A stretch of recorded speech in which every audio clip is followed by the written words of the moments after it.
Hi you guys, and welcome back to the Crème kitchen. I can't wait to show you this recipe. I decided to do a little spin off of my chocolate croissant bread pudding that I used to do in my classes, and it's in cookbook 1. And I thought I'd do something maybe a little bit savory.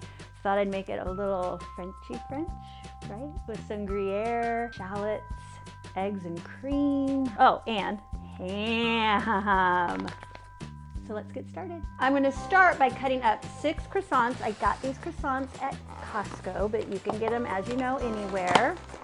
I just like getting them there because there's so many and they smell so good. So I got my croissants. I'm gonna get them cubed and I'm gonna put them in this fabulous big bowl, okay?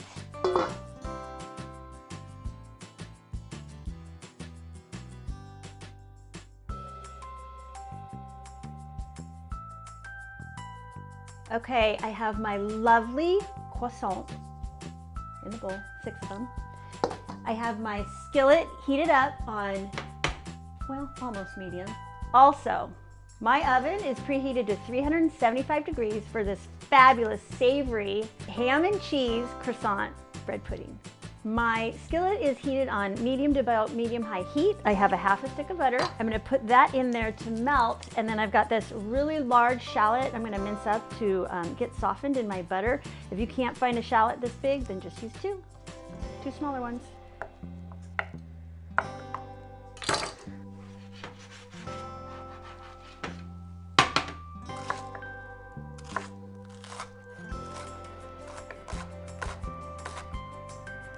Got that done. This goes in our skillet. We're gonna get it nice and softened.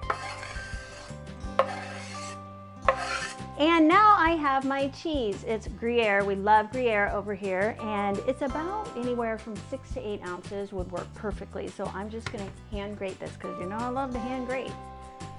This recipe is gonna come together so quickly, so yummy. You just gotta use the few really nice ingredients and you will end up with a fantastic dish for your Easter table or any other table. All right, let's check these shallots out. Lucas, yum, right? Okay. All right, we just gotta let these little guys do their thing. In the meantime, we're gonna kind of start combining everything in this nice big bowl. So I have my croissants. We're gonna just throw the cheese in, okay? And then I've got a couple ham steaks here. You could use leftover ham, you could use deli ham, whatever you have. I'm not sure how much weight this is, but I'll cut it up for you and we'll see about how much we have once it's all cubed up. So I just trim off any of the fat, and there's really no method to this other than I kind of like to give it a rough chop. I don't like everything being even Steven. Who's Steven? Do we know who Steven is? Look at that, see? I like getting different bite-sized pieces of meat. Don't you, Lucas? Of course. It's like, lends to the mystery of some of these dishes. What? Well, I'm funny. You can laugh.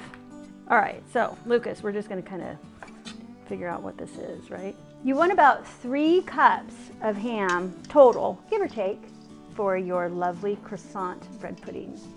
I'm just lightly giving it a toss with my fingers. Okay? What's next, you ask? Oh, I'll tell you what's next. Well, I'm gonna wash my hands first. All right, look at this. They're lovely, they smell great, they're translucent. I'm just gonna drizzle over the top. And now what do? We're gonna toss some more. That's why it helps to have a nice big bowl like this. This is not rich and savory at all, is it? No. No, sir. All right, now it's time for our wet ingredients. I'm going to do 5 eggs and 3 egg yolks. Look at this, watch. My favorite thing to do.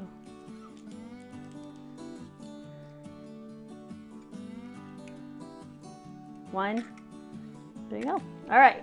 Lucas, could you tell that I got all dressed up for our Easter episode?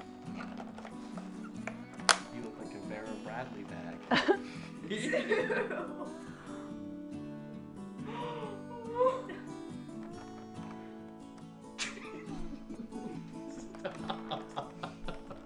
What's that? That was me trying not to cry. Next thing I'm gonna add is 2 cups of half and half.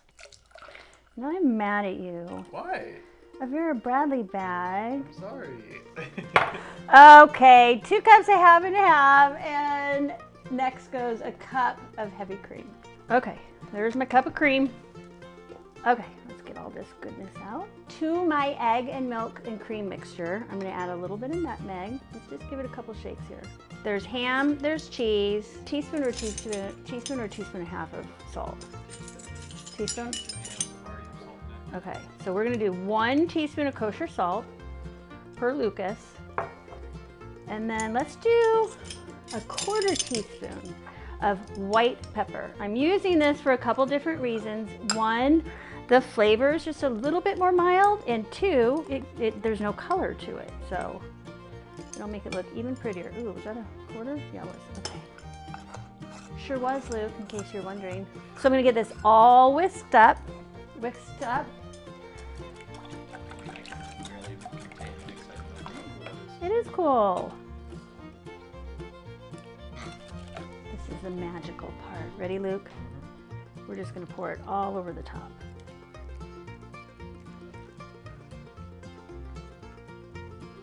Let's give this a nice stir. You want all of your croissants to be evenly soaked in all this eggy, cheesy, beautiful cream mixture. Can you smell it from here?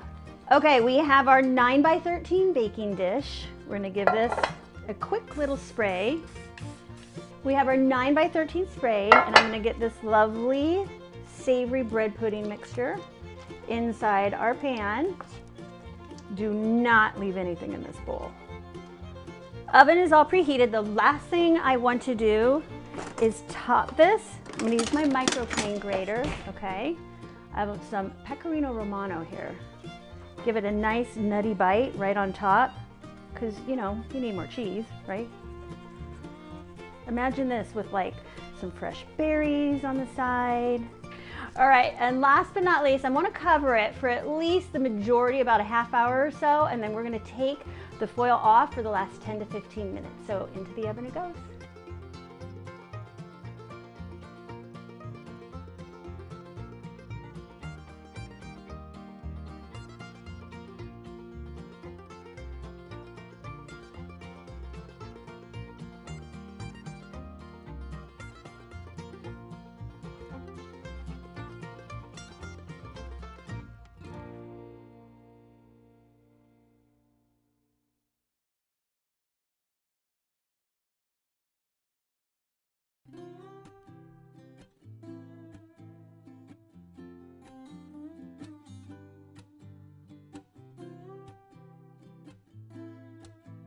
Okay, we had it for 30 minutes in the 375-degree oven. I took the foil off. Let's take a peek after 15 minutes without the foil and see what it's doing.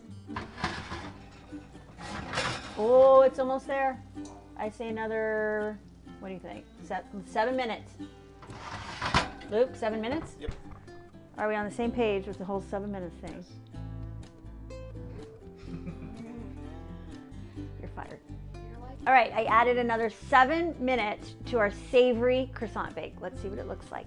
What do you think? I think it looks good. Okay, I think, here's what's gonna happen, you guys. We're gonna let this come out and let it sit.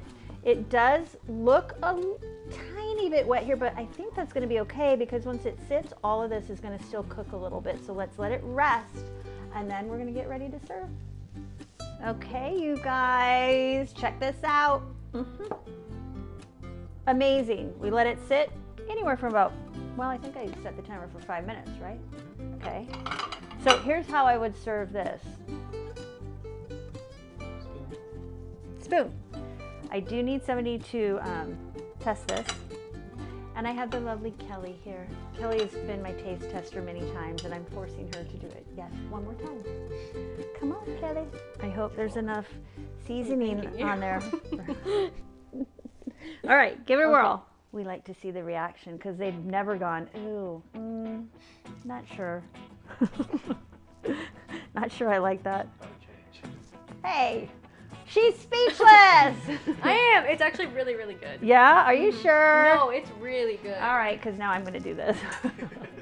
Got to get a little bite of everything. Was it super hot? If you blow, it's not too bad. Okay. I'll blow. Mom, why? Yeah. Stop! Hold on. That's not It's a little hot. The crispy kind of edges. All right, you guys, I feel so lucky to have you in my kitchen yet again. Make sure you like and subscribe. I really can sense this being on not only your Easter table this holiday, but any other table for a brunch, a lunch, a side salad to go with it. I think it would be perfect. I can't wait to have you in my kitchen next week. Send photos, and again, thank you.